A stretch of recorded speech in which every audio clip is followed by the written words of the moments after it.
नमस्कार, जनमत मराठी बातमीपत्रात आपले स्वागत। सुरुवातीला पाहूया ठळक घडामोडी। सिन्नर तालुक्यातील वावी परिसरात जमिनीच्या वादातून झालेल्या मारहाणीच्या प्रकरणात न्याय न मिळाल्यामुळे 65 वर्षीय ज्येष्ठ नागरिक मंदाबाई सुदाम कांदळकर यांनी अखेर निफाड उपविभागीय पोलीस अधिकारी कार्यालयासमोर आमरण उपोषणास सुरुवात केली आहे।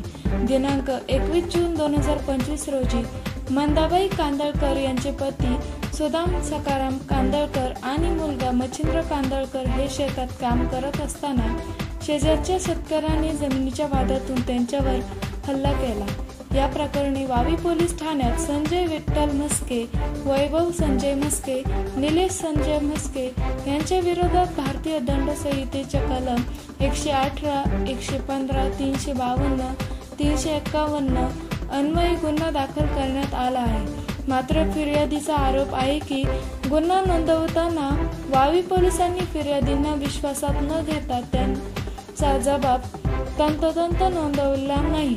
दत्तात्रय सुदाम कांदळकर राहणार शाह 21/7/2025 रोजी माझ्या आईवडिलांना खूप मारहाण करून दागिने चोरून नेले। त्यावेळेस मी पोलीस स्टेशनला गेलो आणि मी सांगत होतो का माझ्या आईचे दागिने गेलेले ती पण तक्रार द्या, पण त्यांनी त्याच्यात तक्रारमध्ये दाखल केलंच नाही, फक्त मारहाणीचंच लिहिलं आणि 3/9ला पुरवणी जबाब दिला का दाखल करून घेऊ, दाखल करू, तर ती केलीच नाही।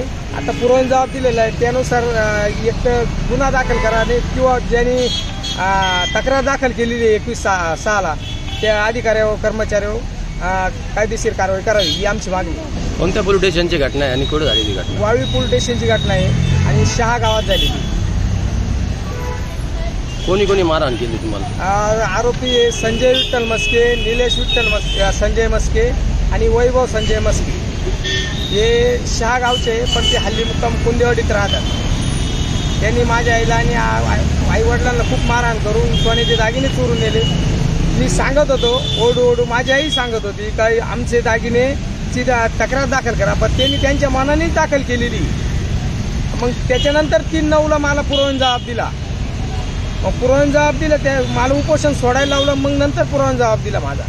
मग आता माझं एकच म्हणणं आहे त्या कर्मचाऱ्यावर एक तर कायदेशीर कारवाई करावी आणि आरोपीवर कठोर कारवाई करून गुन्हा दाखल करावा। तुम्ही आता इथे कशासाठी बसले? मी या पुरवणी जबाबानुसार माझा गुन्हा दाखल व्हावा किंवा संबंधित कर्मचाऱ्यावर कारवाई व्हावी या मागणीसाठी आमरण उपोषणासाठी बसलेले। कुठं बसलेले? उपविभागीय निफाड कार्यालय, DSP ऑफिस। तुमचं नाव?